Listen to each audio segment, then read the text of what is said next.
Bienvenue à tous dans le talk sur Média TV. Aujourd'hui, nous abordons un sujet aussi sensible que préoccupant, la dépigmentation en Afrique de l'Ouest. Longtemps perçue comme un simple choix esthétique, cette pratique soulève désormais de véritables enjeux de santé publique, de construction identitaire et de pression sociale. Pourquoi continue-t-elle de séduire malgré les dangers bien connus? Quels mécanismes socio-économiques ou culturels l'entretiennent? Et surtout, comment y faire face de manière efficace et durable? Pour en discuter, nous recevons deux invités engagés sur ce plateau. Il s'agit de M. Marcelin Do, président du collectif des organisations de lutte contre la dépigmentation. Bienvenue sur notre plateau, M. Marcelin Do. Merci bien. Alors, à ses côtés, Madame Valérie Ayena, fondatrice de MyDermaLife, une structure qui milite activement contre la dépigmentation. Bienvenue à vous également sur notre plateau. Merci beaucoup, c'est un honneur d'être parmi vous. Alors, on va dire que c'est équilibré. J'ai une femme, j'ai un homme. On peut débuter l'échange. Que représente pour vous, à la fois sur le plan professionnel et personnel, le combat contre la dépigmentation? On va commencer par M. Do. Dites-nous. Alors, merci bien de me faire cet honneur de pouvoir discuter sur cette thématique, comme vous l'avez déjà circonscrit, qui est un problème de santé publique. Aujourd'hui, parler de la dépigmentation, pour moi, est un thème assez passionnant, mais chargé d'émotions, parce que c'est un phénomène qui, malheureusement, orchestre assez de situations drastiques et qui laisse des personnes ou des sujets victimes de cette situation-là dans, j'allais dire presque dans des émois, et qui ont besoin d'avoir un nouvel espoir. Donc nous, en tant que professionnels de ce domaine, nous ne courons que pour redonner espoir à ces victimes, mais également balayer tout ce qui peut être pour la population un danger permanent pour l'effacement de notre identité. Donc à la réalité, voilà un peu, c'est tout un tremplin pour nous de pouvoir nous battre pour permettre que la société se reconnaissent à notre identité. D'accord, Voilà. merci. Alors, Madame Ayena, est-ce que vous partagez son avis? Totalement, c'est la raison pour laquelle j'ai été ravie de pouvoir participer justement à la campagne, parce que nous avons récemment rejoint le comité de sensibilisation nationale en Côte d'Ivoire. Et pour moi, ça a vraiment une importance capitale, voire même personnelle et intime, parce que j'ai des proches justement qui ont pratiqué de la dépigmentation pendant longtemps, et cela les a affectés au niveau de leur santé. Et du coup, je me suis dit, vu que j'ai une plateforme, je suis suivie par environ 1 million de personnes sur les réseaux sociaux, je me suis dit, pourquoi ne pas utiliser cette opportunité pour justement informer la plupart des gens qui me suivent sur les dangers de cette pratique. D'accord, c'est très bien pensé. Alors, on reste avec vous. Est-ce qu'aujourd'hui, il s'agit d'un fléau ou d'un phénomène profondément enraciné dans les sociétés ouest-africaines? Oui, pas seulement ouest-africaine, précisément ouest-africaine parce que nous sommes en Côte d'Ivoire au moment où nous sommes en train de débattre sur le sujet. Mais la dépigmentation, c'est quelque chose qui impacte tout le continent africain et même au-delà. Avec Monsieur Do, justement, on avait vu encore les récentes statistiques qui montraient que jusqu'en Inde, les taux de dépigmentation sont très élevés. En Côte d'Ivoire aujourd'hui, nous en parlions récemment avec le docteur Daniel Sangwa, qui est l'une de nos dermatologues certifiée de MyDermaLife. Elle nous expliquait qu'aujourd'hui, les statistiques ont explosé. On parle dorénavant d'une femme sur 2 en Côte d'Ivoire qui pratique la dépigmentation. C'est dire que le phénomène est vraiment grandissant. D'accord. Monsieur Do, réaction? Oui, effectivement, je pense que le décor est planté. Effectivement, autrefois, on allait sur la barre de 6 femmes sur 10, mais aujourd'hui, on parle d'une femme sur 2, ça veut dire que la bombe a explosé et là, il y a encore beaucoup à faire. D'accord. Alors, on va poursuivre avec vous, Monsieur Do. Dites-nous, en Côte d'Ivoire, concrètement, quelle est la situation actuelle? Des chiffres, des constats récents sur le terrain? Je voudrais circonscrire un fait. En Côte d'Ivoire, il n'y a pas d'enquête approfondie sur, j'allais dire, toute la densité de la population. Mais pour des enquêtes que nous, en tant qu'organisation, nous avons menées déjà à un certain moment donné. En 2014, on s'est retrouvé avec 60% des cas de dépigmentation, avec une variante d'âge partant de 15 à 55 ans.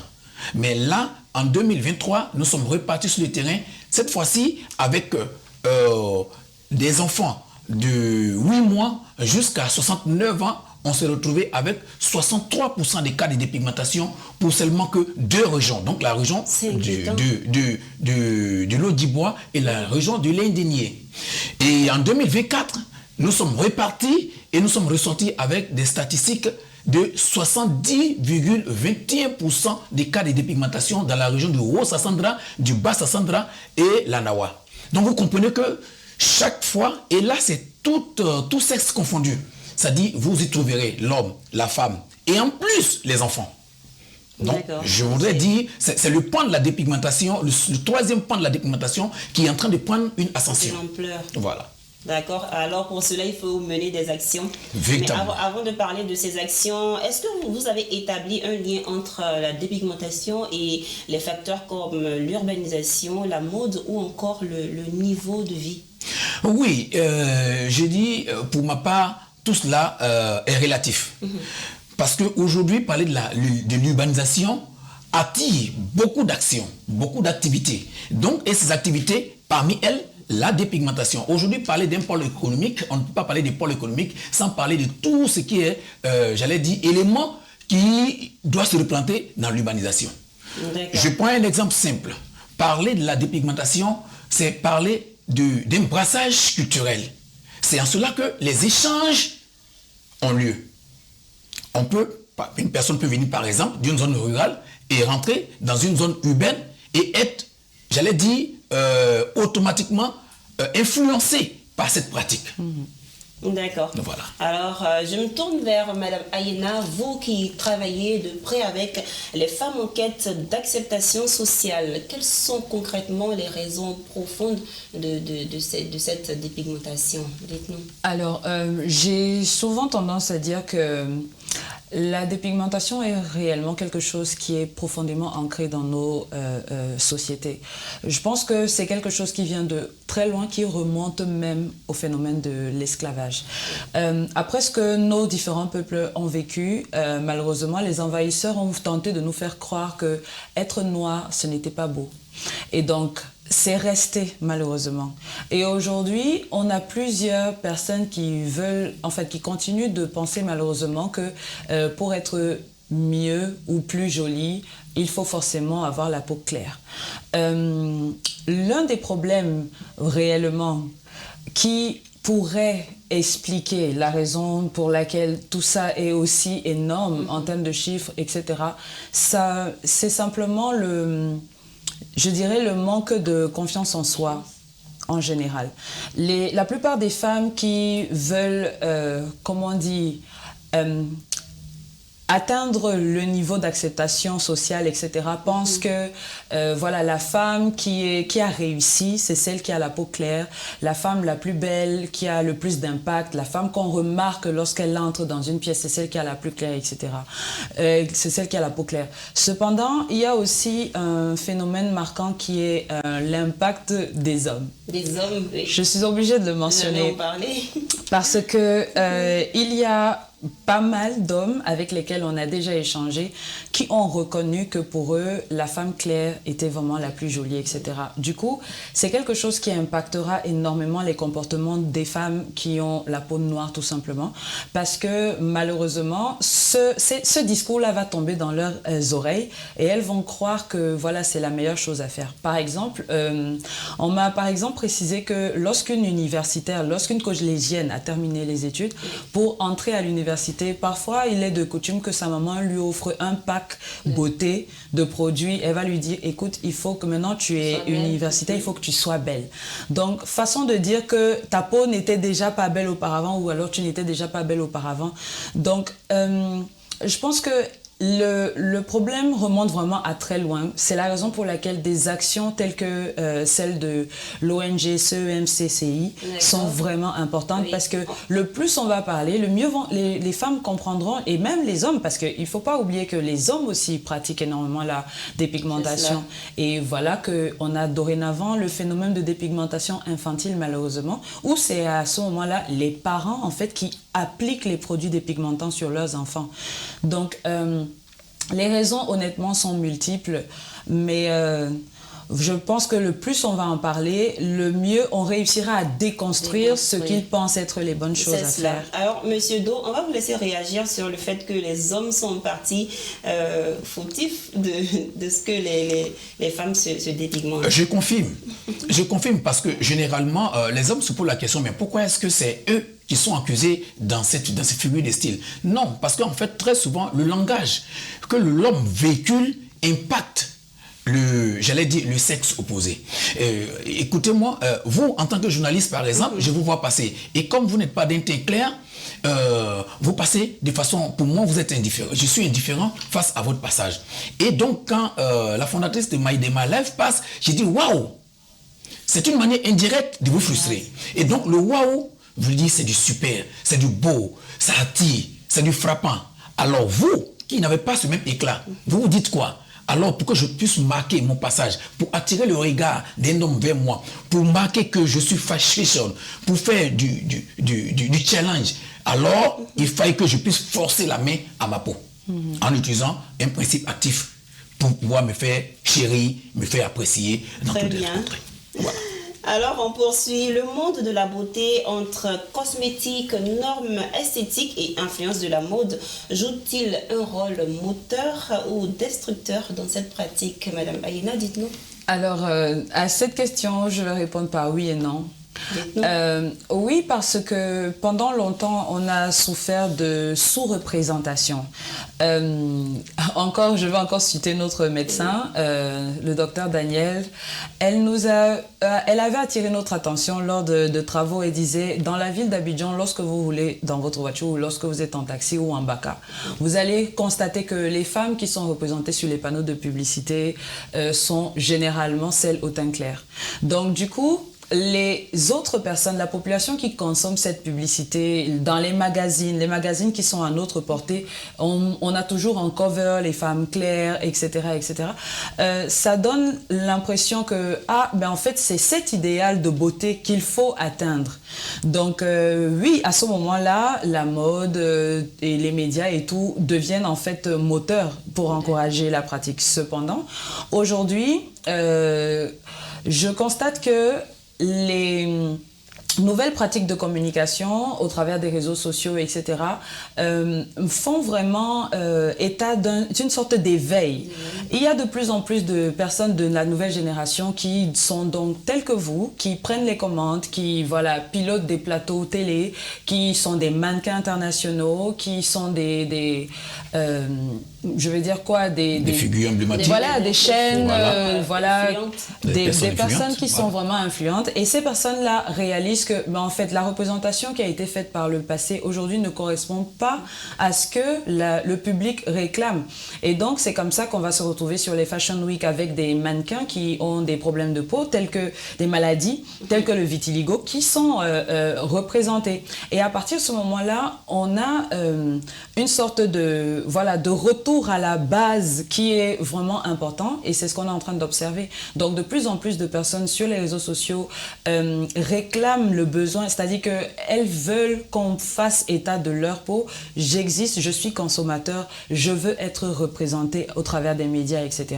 Donc, c'est la raison pour laquelle je pense que c'est, on va dire, 50-50 à l'heure d'aujourd'hui. 50-50, d'où l'intérêt de mener des actions. Exact. Alors, Monsieur Do, à votre niveau, quelles sont les principales actions que le collectif mène dans cette sensibilisation ou lutte? Alors, pour nous, nous avons des objectifs qui se définissent par plusieurs points. En première action, c'est d'abord informer la population sur les dangers qui riment avec cette pratique.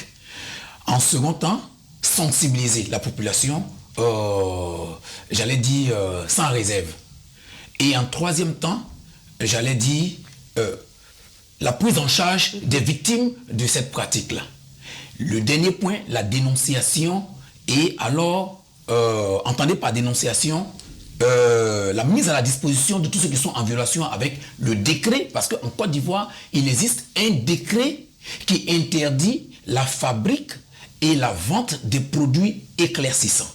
Alors, le décret numéro 288-2015 du 29 avril 2015. Donc, à ce titre-là, tous ceux qui sont en violation, tout producteur de produits cosmétiques sur le marché ou tout revendeur de produits cosmétiques éclaircissants sur le marché est en violation avec cette loi. Alors, nous assignons cette personne auprès de la justice ivoirienne pour répondre de ces actes. Donc, voici les actions que nous sommes en train de mener avec le collectif. Est-ce que vous êtes soutenu dans ce processus par les autorités sanitaires ou politiques? Ah oui, je voudrais au passage dire merci au ministre de la Santé, M. Pierre Demba, aujourd'hui qui a acclamé très fort parce qu'au départ, nous avons commencé cette lutte timidement. On n'avait pas vraiment d'appui institutionnel. Et en ce jour, au passage, dire merci aussi à Madame la ministre de la Femme qui nous a accepté et qui a pris ce combat à bras le corps jusqu'à ce que le ministère de la Santé aujourd'hui soit vivement impliqué. Alors vous allez comprendre tout à l'heure les images sur lesquelles nous avons travaillé avec le ministère, le service technique du ministère de la Santé et qui va bientôt même sortir parce que nous sommes en train de travailler sur un projet d'implantation des panneaux de sensibilisation dans tous les hôpitaux publics de Côte d'Ivoire, dans les 31 régions de Côte d'Ivoire. Là, c'est à acclamer, histoire de pouvoir tenir la population en éveil sur les risques sanitaires de la dépigmentation en Côte d'Ivoire. Et au passage, dire merci également au ministre de l'Éducation nationale également qui est impliqué dans cette lutte-là. D'accord. Alors, au-delà des autorités, comment vous mobilisez les artistes, les influenceurs ou les figures publiques dans vos campagnes? Alors, comme la fondatrice de Maïdé Malaf l'a dit tout à l'heure, c'est une figure emblématique, une figure, j'allais dire, influente sur les réseaux sociaux. Alors, donc, à partir des canaux, des réseaux sociaux, nous ventilons les informations, mais également par le biais de la presse que vous êtes. Parce que vous avez un rôle prépondérant à jouer dans cette mobilisation, dans cette campagne. Mais également, il y a des artistes qui sont mis à la disposition de cette campagne et qui sont prêts à répondre au claquement de doigts pour des grands événements concernant la mobilisation contre les produits éclaircissants en Côte d'Ivoire, mais surtout contre la dépigmentation. Très bien. On imagine également que ce n'est pas facile. Alors, quelles sont vos difficultés sur le terrain? Honnêtement, ça fait 13 ans que nous sommes sur le terrain ivoirien et nous sommes fonctionnels sur fonds propres. C'est étonnant. Et je voudrais vous informer que nous avons parcouru près de 13 régions de la Côte d'Ivoire sur fonds propres. C'est comme par la magie. Mais... Beaucoup de courage en tout cas. Merci. Beaucoup de courage. On va donner la parole à Madame Ayena. Alors vous, votre approche est basée sur l'éducation, la psychologie ou vous faites cette lutte de manière militante? Alors pour moi, c'est surtout le plan éducationnel. Je préfère vraiment donner l'opportunité aux uns et aux autres de constater à quel point cela peut être néfaste pour eux-mêmes, pour leurs proches. L'idée pour moi, c'est vraiment au travers des différents programmes d'accompagnement que nous sommes en train d'établir avec justement Monsieur Do, c'est vraiment d'éduquer au maximum. À partir du moment où on a l'opportunité, avec l'appui du ministère de la Santé, du ministère de l'Éducation, de descendre en fait pour des journées éducatives au sein des établissements. Cela permet déjà à cette jeunesse qui est en train de se forger de comprendre que non, je suis belle, je suis beau, ma peau est précieuse, ma peau est le premier organe qui me protège des attaques de virus et microbes extérieurs. Donc je ne vais pas fragiliser cette barrière en essayant de ressembler à un idéal qui réellement, finalement, ne me ressemble pas. Donc nous, c'est surtout le côté, on choisit de venir vers le côté sensibilisation éducative avec l'ouverture aussi et l'opportunité de répondre à toutes leurs questions parce que la plupart du temps, ils en ont beaucoup, à toutes leurs questions avec notre réseau de dermatologues et experts de la peau. D'accord, dites-nous quels sont les cas les plus marquants que vous avez accompagnés. Alors celui qui nous vient à l'esprit, en fait il y en a deux précisément, parce que le premier c'est celui d'une femme qui a été répudiée par son époux parce qu'elle refusait de pratiquer la dépigmentation alors qu'il essayait de la forcer. Et il il l'a tout simplement répudiée. Et ça, c'était vraiment horrible à voir parce que c'est une femme qui a tout donné pour son foyer, pour sa famille, pour cet homme, et qui finalement s'est retrouvée, voilà, entre guillemets, à la rue. Et c'était très difficile parce qu'il a fallu tout un accompagnement. Et puis le deuxième cas, c'est celui en fait d'un jeune lycéen qui a perdu une année scolaire, et alors qu'il préparait le bac, il était très bien parti, mais il a voulu se tcha parce que c'était stylé, c'était pour avoir l'air cool sur Snap, TikTok, etc. Et finalement, ça l'a brûlé. Et malheureusement, il n'a pas pu composer son année. Donc c'est dommage en fait, et c'est la raison pour laquelle au travers d'actions telles que voilà, le programme de lutte contre la dépigmentation, nous avons enfin l'opportunité d'agir et on ne doit pas rester sans rien faire. D'accord. Alors vous, dans vos actions de sensibilisation, comment est-ce que vous valorisez la peau noire? Alors, cela passe vraiment par des exercices. Nous avons d'abord un accompagnement psychologique parce que grâce aux psychologues, pendant les séances, on réalise que parfois le désir de se dépigmenter n'était même pas l'idée première de la personne qui est victime ou alors de la personne qui a pratiqué la dépigmentation. Parfois, c'est des femmes ou des hommes qui ont traversé des épreuves. Parfois, c'est les résultats d'un traitement qui venait pour les soigner et qui finalement les a fait basculer dans la dépigmentation. Parfois, elles voulaient simplement retrouver un teint bien après avoir souffert d'acné. Donc, il y a tout cet accompagnement-là qu'on fait d'abord. Et ensuite, il y a donc la prise en charge des dermatologues où on accompagne sur plusieurs semaines. Et aujourd'hui, on a l'opportunité dans les prochaines semaines de pouvoir annoncer un partenariat qu'on va faire avec une grande marque, l'un des plus grands groupes de cosmétiques au monde, qui accepte en fait de rejoindre la ligue en proposant des produits qui soient dermocosmétiques de qualité et conformes en fait aux normes et qui sont là pour sublimer la peau noire et non la détruire. D'accord. Vous l'avez peut-être signifié, mais est-ce que concrètement les jeunes comprennent cette notion de l'acceptation de soi? C'est encore très difficile, je dois avouer, parce que, encore une fois, on a toujours l'impression que c'est beaucoup plus in, c'est beaucoup plus fun, c'est beaucoup plus cool d'être clair. Donc, du coup, c'est difficile, mais j'avoue que le plus tôt on commence, on constate que plus tôt on s'adresse en fait aux jeunes, le mieux on obtient des adultes qui sont déjà aguerris et qui sont donc difficilement influençables. Très bien. Alors, Monsieur Do, une autre question avant la fin de notre émission. Si on vous demandait de lancer ensemble une campagne régionale à l'échelle de l'Afrique de l'Ouest, quel message fort souhaiteriez-vous transmettre? Alors, pour ma part, je serais en train de dire à mes frères africains que l'Afrique n'est pas un dépotoir vers lequel on doit orienter les produits qui sont répudiés depuis l'Europe. C'est un cri de cœur? C'est un cri de cœur. Et ensuite, nous sommes en train de préparer, je voudrais vous informer que nous sommes en train de préparer un panel en Afrique de l'Ouest pour pouvoir mettre des balises dans nos différentes frontières afin de pouvoir, j'allais dire, interdire tous les produits éclaircissants à rentrer sur nos sols africains. Parce qu'on en a vraiment besoin. Dans la CEDEAO, on nous parle de la libre expression, la libre circulation des biens. Mais la libre circulation des biens n'est pas du libertinage en ce qui concerne des produits qui peuvent représenter un danger pour la population. D'accord. Voilà. Alors, Madame Ayena, votre réaction par rapport à la question? Alors, ce serait simplement de reprendre l'une des phrases de la campagne. Ce serait sublimer notre peau, oui. La détruire, non. Il faut savoir qu'il est possible en fait de sublimer sa peau sans forcément casser les barrières de la mélanine, sans forcément attaquer le biotope. En fait, c'est hyper important de tout simplement se rapprocher des bonnes et des vraies structures. On ne se rend pas au marché d'Adjamé pour trouver son lait ou sa crème. On se rend soit chez le pharmacien, soit chez le dermatologue, soit chez un dermo-conseiller, ou alors on vient chez My Derma Life où naturellement nous serons là pour conseiller, pour guider et voilà, tout simplement.